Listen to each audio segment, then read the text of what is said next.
در چنین شرایطی از ناامنی افغانستان، آمریکا با وجود اون که از سال 2001 تا 2021 بیش از 2 تریلیارد دلار در افغانستان هزینه کرد، نتونست حداقلی از امنیت رو برای این کشور بیاره. برای درک بزرگی این رقم‌ها به طور مثال 62 میلیارد دلار رو در نظر بگیرید که حدوداً بودجه یک سال آمریکا برای حضور در افغانستانه. این هزینه معادل کل بودجه نظامی انگلیس و همچنین کل بودجه سازمان امنیت داخلی آمریکاست. در این حجم از ناکامی و بی‌نتیجه بودن در افغانستان، راه حل ترامپ اینه که از اساس صورت مسئله حضور آمریکا در این کشور رو پاک کنه. Why are we there and we're 6,000 miles away? Where Taliban is here, ISIS is here, and they're fighting each other. I said, why don't you let them fight? Why are we getting in the middle of it? I said, let them fight. They're both our enemies. Let them fight. They go in and they end up fighting both of them. It's the craziest thing I've ever seen. با این رویه ترامپ قابل پیشبینی بود که او در آینده نزدیک با فرماندهان نظامی به اختلاف نظر اساسی برسه. اولین مقام نظامی در ارتباط با افغانستان، ژنرال جیمز ماتیس. Do you agree that we're not winning in Afghanistan? Sir, I understand the urgency. I understand it's my responsibility. We're not winning in Afghanistan right now. او قائل بر شکست آمریکا در افغانستان بود و معتقد بود با اقدامات ترامپ این روند تشدید شده. به همین دلیل ژنرال ماتیس در نوک پیکان نارضایتی ترامپ قرار داشت.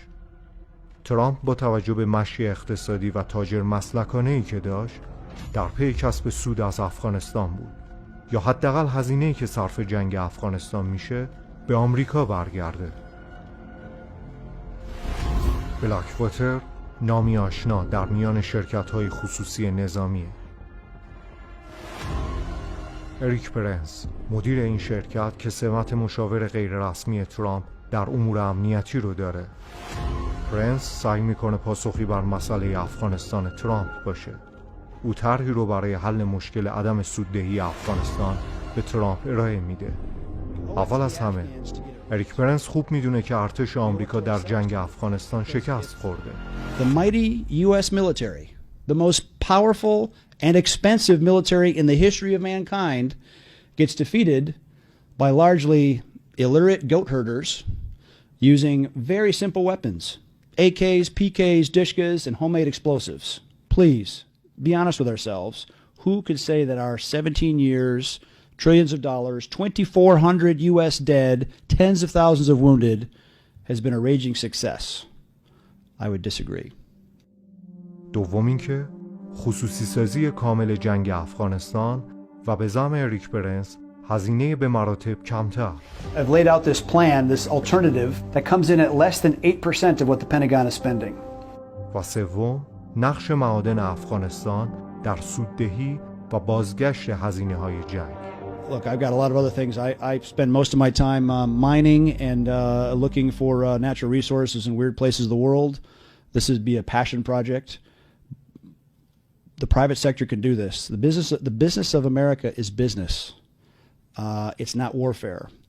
We've been looking for minerals, and there is an enormous mineral and energy potential in Afghanistan if you could just set security long enough. Okay, so if you have a reliable battalion in the area that can pacify an area, then you can attract the private capital to build. بنابراین طرح جایگزین اریک پرنس برای ترامپ ترکیب معناداری از معادن و خصوصی سازی جنگ در افغانستانه. Now he's president. He's saying, well, they've got like $1 trillion of minerals in Afghanistan. Why don't we at least take it to pay for the war? No, that would be stealing. That would be robbing from them. Trump thinks, well, I don't like the option of leaving anymore. I don't like the option of putting in more troops. Mm-hmm. And he's, in other words, biding his time to introduce the option of, why don't we just give it to my friend Eric Prince and let him make billions of dollars off of it? That way the millions he gave us will be repaid by billions from taxpayers. معادن و ترامپ دو کلیدواژه‌ای شدن که در افغانستان معنا میشن. ویلبر روز وزیر تجارت ترامپ مصاحبه او تا حدی رویکرد دولت ترامپ به معادن افغانستان رو روشن میکنه. Afghanistan It hasn't gotten, I mean, the president obviously gave his big speech recently about sending more troops there. You delivered a plan this summer to the president to get the Afghanistan economy back on its feet that relies in part on tapping into the country's estimated $1 trillion in mineral resources, trillion even by Washington standards, as you said, a lot of money. The president has said we can use some of those resources to repay us for what we've spent there. Where does the plan stand, and are we going to be able to benefit from that? A few years ago, the U.S. Geological Survey did a survey of Afghanistan. It concluded that there was about $1 trillion of natural resources, not counting oil and gas, so copper, lithium, minerals of those sort. That's a big number. And then ultimately getting some big international mining firms to come in and do the job. Yeah. اما واقعاً در دل این کوههای خاموش و دور افتاده چه خبره؟ We're not a new kid on the block when it comes to Afghanistan. Our first work in Afghanistan started in 1952, and we were there until about 1973. One of the things that we discovered when we started work is that there was a huge amount of mineral data available within the Ministry of Mines and Industries at that time and within the Afghan Geological Survey. This was mostly old Soviet data that went back to, we used the old Soviet data to compile the first assessment of what we call the preliminary assessment of the mineral resources of the country. That was completed in 2010.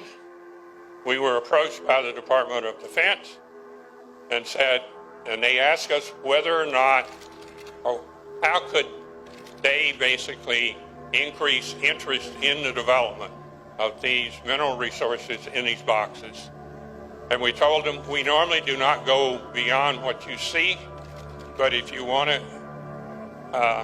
increase the interest, then you need to go into each one of the boxes and develop detailed information and data. We did that.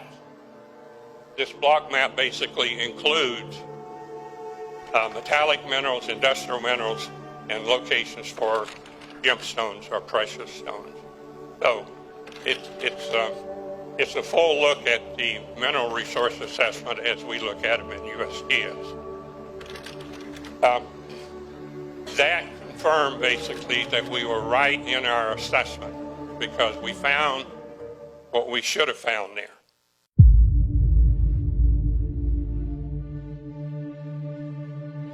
نیویورک تایمز در سال 2010 به همکاری سازمان ارزیابی زمینشناختی آمریکا با پنتاگون اشاره میکنه. همکاری که در جهت نمونه‌گیری و تخمین ارزش معادن افغانستان انجام میشد. مهمترین چهره در پنتاگون که تا سال 2010 فرمانده نیروهای آمریکایی در خاورمیانه بود، ژنرال دیوید پتراوس، به عنوان بالاترین نماینده نظامی آمریکا در افغانستان اینگونه از معادن این کشور یاد میکنه. Afghanistan is blessed with the presence of what are trillions, with an S on the end, trillions of dollars worth of minerals if and only if you can get the extractive technology, the human capital operated, the lines of communication to enable you to get it out of the country and all the rest of that. Very big if, and of course there's a foundation of security that would be necessary on which to build all of that. But again, the prospects are very significant if you can achieve objectives. نقل قول‌های زیادی در ارزش‌گذاری معادن افغانستان مطرح شده. از 1 یا 3 تریلیارد دلار تا تریلیاردها دلار. There's a figure floating out there that it's actually 3 trillion, and I've heard a figure of 30 trillion. Our primary focus beyond oil and gas. در 1998 کنگره آمریکا گزارش رو درباره حیاتی بودن منابع گاز و نفت کشورهای آسیای مرکزی مطرح میکنه. در این حال مشکل آمریکا این بود که چگونه این نفت و گاز رو به بازار بیاره. رویای آمریکا احداث خط لوله در افغانستان و رسوندن به پاکستان و هند بود تا بتونه نفت و گاز آسیای مرکزی رو به آبهای آزاد برسونه. خبرگزاری هندی اوتلوک اساساً انگیزه حمله بوش به افغانستان رو همین سیاست‌های خط لوله‌ای عنوان می‌کنه. اما بعد از مدتی با بررسی‌های بیشتر معلوم شد که افغانستان علاوه بر جغرافیای ویژه جهت ترانزیت و نقل و انتقال منابعی داره که ارزشش بیشتر از نفت و گاز آسیای مرکزیه. اورانیوم، سنگی راهبردی که منابع عظیم اون در استان هلمند افغانستان هست، جایی که آمریکایی‌ها و انگلیسی‌ها انبوهی از پایگاه‌ها رو مستقر کردن. سنگ صنعتی کرومایت در ولایت‌های خوست و لوگر، سنگ مرمر که در بخش‌های متعددی از افغانستان به حجم زیادی یافت میشه و ده‌ها نوع سنگ قیمتی در افغانستان. آبی‌ترین سنگ دنیا لاجورد بدخشانه، زمرد پنشیر، طلای بدخشان، تورمالین کونر، کندرودیت، کوارتز و انواعی از توپاز، پرازیولیت، اکومارین و یاقوت. بعد از اورانیوم ماده استراتژیک دیگه‌ای که افغانستان بزرگترین ذخایر اون در جهان رو داره، مس از این جهت در زمانه ما اهمیت افزونتری پیدا میکنه که نقشی اساسی در تکنولوژی‌های تجدیدپذیر همچون توربین‌های بادی و صفحات خورشیدی داره. As the world electrifies, and whether it's moving towards green energy, whether it's solar or wind, what does that require? An enormous amount of copper. And when you have every megawatt of wind power installed requires 7 tons of copper. از اونجا که اریک پرنس در بیزینس انرژی‌های تجدیدپذیر هم دستی داره، به خوبی حیاتی بودن معادن مثل افغانستان رو میفهمه. And if you build a mine, right, there's a place like Masainak. It's 50 kilometers south of Kabul. It's the largest copper deposit in the world. More than 6 million tons of copper. Do it manually. I would employ 10,000 Afghans with picks and shovels and pay them $12 a day. The Taliban's paying 10, we pay 12. I take great umbrage when people say, Eric Prince wants to privatize this and make money. Yeah, I'm going to make I would try to make money. تلک. شاید کمتر کسی اسم این ماده معدنی رو شنیده باشه. ماده سفید رنگی که در افغانستان به وفور یافت میشه. جدای از شیوه‌های غیر اصولی استخراج که خسارت‌های جبران ناپذیری رو به معادن وارد میکنه، واقعیت تلخ اینه که بر اساس گزارشی از مؤسسه گلوبال ویتنس در سال 2018 بخش اعظمی از معادن تلک افغانستان در تصرف داعشه.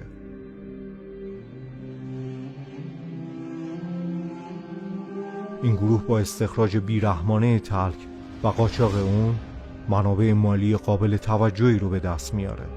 اما این حجم عظیمی از تلک به کجا صادر میشه؟ مؤسسه گلوبال ویتنس در سال 2016 گزارشی رو منتشر میکنه. بر اساس این گزارش تقریباً 100% از تلک افغانستان از طریق پاکستان به آمریکا و کشورهای اروپایی ارسال میشه.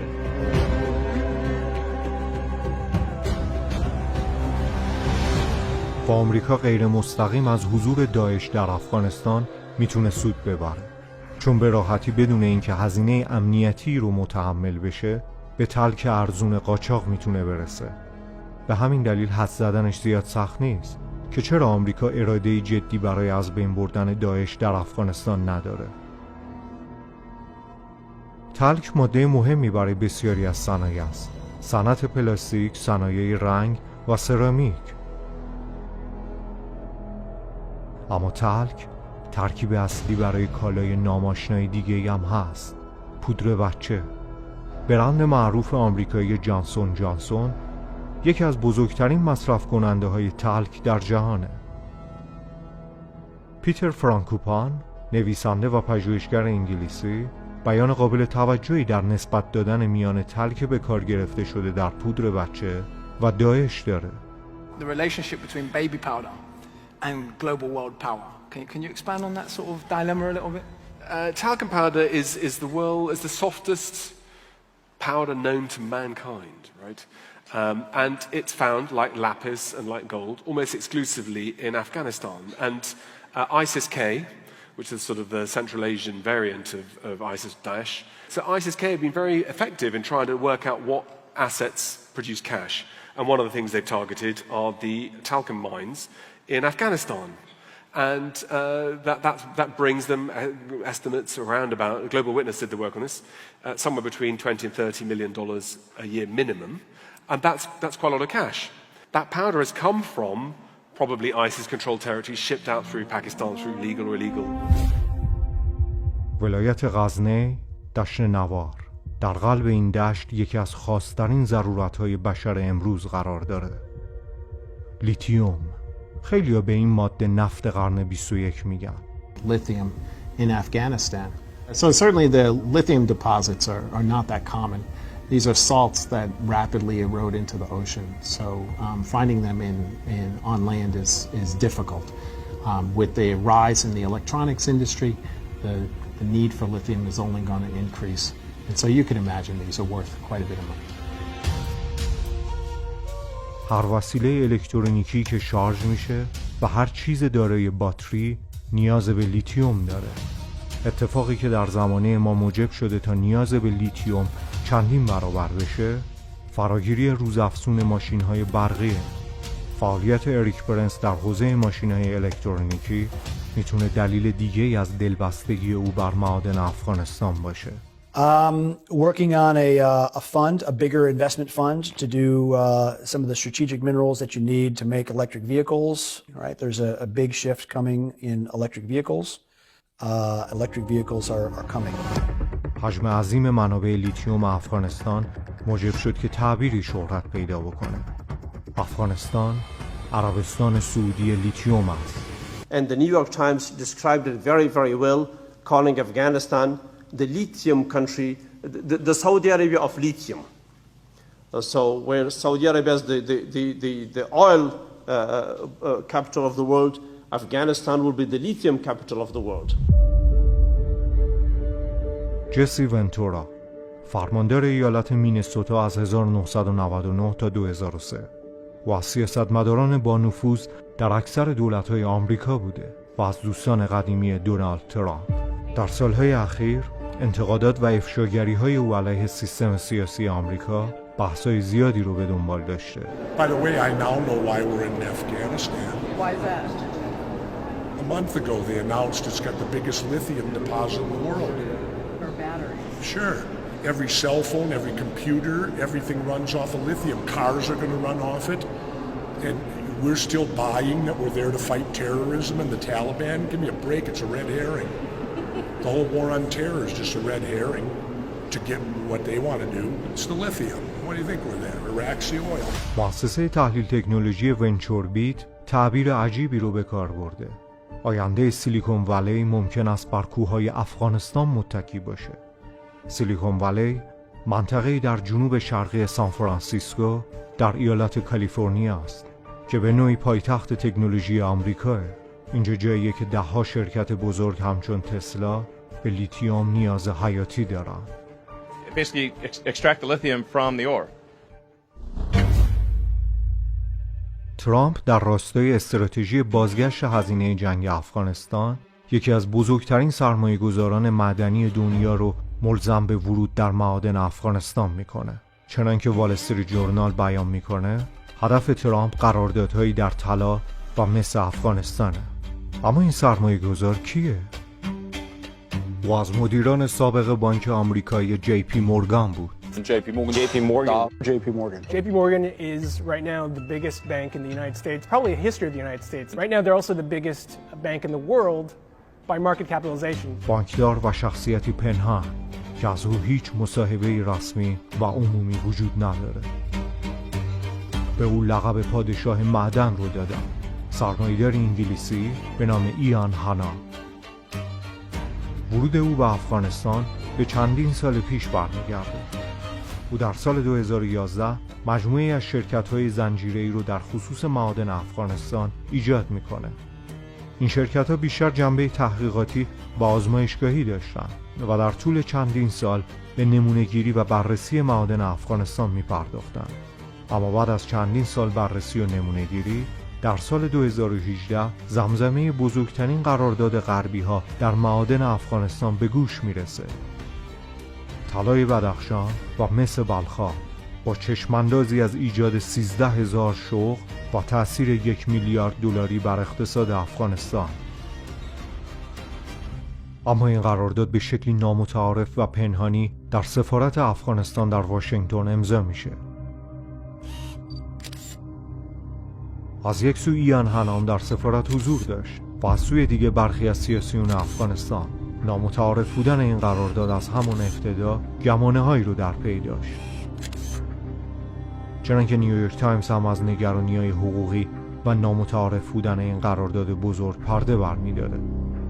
با وجود همه این اما و اگرها، زمان نمایشی بودن این قرارداد رو اثبات کرد. تنها 1 سال بعد این قرارداد فسخ شد. از دلایل فسخ قرارداد جهتگیری‌های سیاسی عنوان شده. قطعا فساد سیستماتیک در درون ساختار سیاسی افغانستان و وابستگی به نهادهای قدرت خارجی یکی از مهمترین دلایل میتونه باشه. اما پرسش مهمتر اینجاست که چرا شخصی همانند هنام سرمایه‌گذاری شفاف و متعارفی رو در افغانستان عملی نمی‌کنه و صرفاً به نمونه گیری‌ها و آزمایش‌ها و جمع‌آوری اسناد می‌پردازه. تنها فرضیه‌ای که به ذهن خطور می‌کنه برای حل این موضوع ارتباط نزدیک و همکاری اریک برنس و ایان هنام هستش. روابطی که به خوبی در همکاری این دو در منابع طبیعی و مسائل امنیتی ونزوئلا نشون داده شد. ایان هنام در شرایطی قرارداد نمایشی مثل بلخاب و طلای بدخشان رو خاتمه داد که اریک برنس طرح خودش در مورد خصوصی سازی جنگ و معادن افغانستان رو شروع کرده بود. اسناد و نمونه‌گیری‌های شرکت‌های ایان هنام از معادن میتونن بهترین اطلاعات طبقه بندی شده برای اریک برنس باشن تا به معادن این کشور ورود کنه. قطعا نیاز معادن افغانستان به سرمایه‌گذاری خارجی طبیعیه، اما غیر طبیعی بودن زمانیه که این معادن به مافیای سیاسی و اشخاص امنیتی خارجی پیوند بخوره. Well, there's no doubt that since the US invaded in October 2001, the war has been partly privatized, and the effect of that on civilian lives has been devastating. However, what Eric Prince is trying to do here is even worse. What he's trying to do is two things. One, privatize the war. He claims that thousands of private mercenaries can essentially do what the US military has not been able to do in 17 years of war. Prince has plans to try to exploit the country's resources. He has the Trump administration behind. He wants to try to exploit lithium and gold and rare earths in a diluted plan to be able to somehow profit, obviously, for his own company. It would worsen violence, not make it any better. و واقعا هم چیزی بهتر نمیشه تا زمانی که جنگ و اشغال نظامی در افغانستان ادامه داشته باشه. کشتار مردم افغانستان توسط آمریکایی‌ها تبدیل به اتفاقی عادی شده که هر چند وقت یک بار سرتیتر خبرها میشه. از سال 2009 تا 2019 بیش از 102,000 شهروند افغانی جونشون رو از دست دادن و در طول اشغال 20 ساله آمریکا از 2001 تا 2021 بیش از 150,000 نفر از مردم افغانستان کشته شدن. بخش قابل توجهی از این جنایت‌ها به وسیله حملات هوایی صورت میگیره. آمریکایی‌ها از سال 2007 تا 2019 به طور میانگین روزی 20 بمب بر سر مردم افغانستان ریختن و تنها در سال 2019 7423 حمله هوایی صورت گرفت.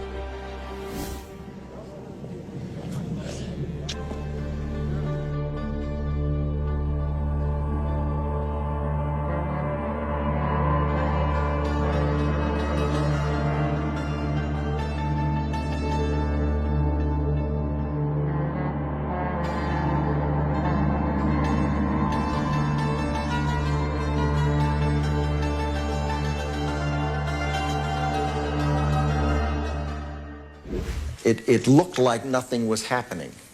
Indeed, it looked like we were in a, altogether now, quagmire. Sir, I was going to say stalemate. Stalemate, yes. حرفای روشنیه بنبستی از گذشته. If you take a look at Afghanistan.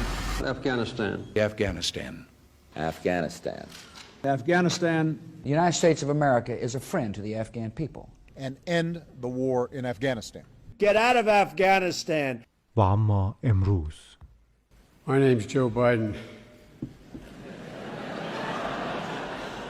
I'm a Democrat. What did you know? Afghanistan, you said? Yes, sir. Afghanistan. جو بایدن در حرکتی نمادین دقیقاً در همون اتاقی که فرمان حمله توسط بوش صادر شد اعلام کرد که نیروهای آمریکایی در سال 2021 خروج نهایی از افغانستان خواهند داشت. I'm now the fourth United States president to preside over American troop presence in Afghanistan. 2 Republicans, 2 Democrats. I will not pass this responsibility on to a fifth. The United States will begin our final withdrawal, begin it on May 1 of this year. مشخص نیست و شاید هم دیگه اهمیتی نداشته باشه که او هم مثل رئیس جمهورهای قبلی در سخنرانی یه چیزو بگه ولی اراده‌ای متفاوت رو اجرایی کنه. اون چیزی که مهمه افغانستانیه که در حجم انبوهی از پرسش‌ها قرار گرفته و قطعاً هر تحول بزرگی با پرسیدن شروع میشه. اما اگرهایی که از حضور آمریکا در افغانستان خلق شدن.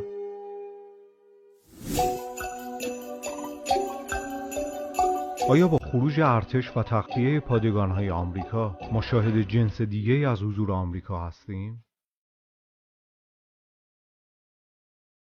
اگه گمانه‌های ورود شرکت‌های خصوصی امنیتی به افغانستان درست باشه، باید منتظر چه اتفاقاتی باشیم؟ مردم افغانستان بیشترین هزینه جنگ رو پرداخت کردن. آیا با خروج آمریکایی‌ها پایانی بر رنج‌های ناتمام اونها وجود داره؟ پس از 20 سال از حضور نظامی کشورهای غربی، جای تعجب نداره که افغانستان در گزارش 2021 سازمان ملل غمگین‌ترین کشور دنیا باشه. آیا افغانستان میتونه تجربه دیگه‌ای از زندگی رو داشته باشه؟ یا دوباره چرخه معیوب گذشته تکرار میشه؟ تنها زمان میتونه پاسخ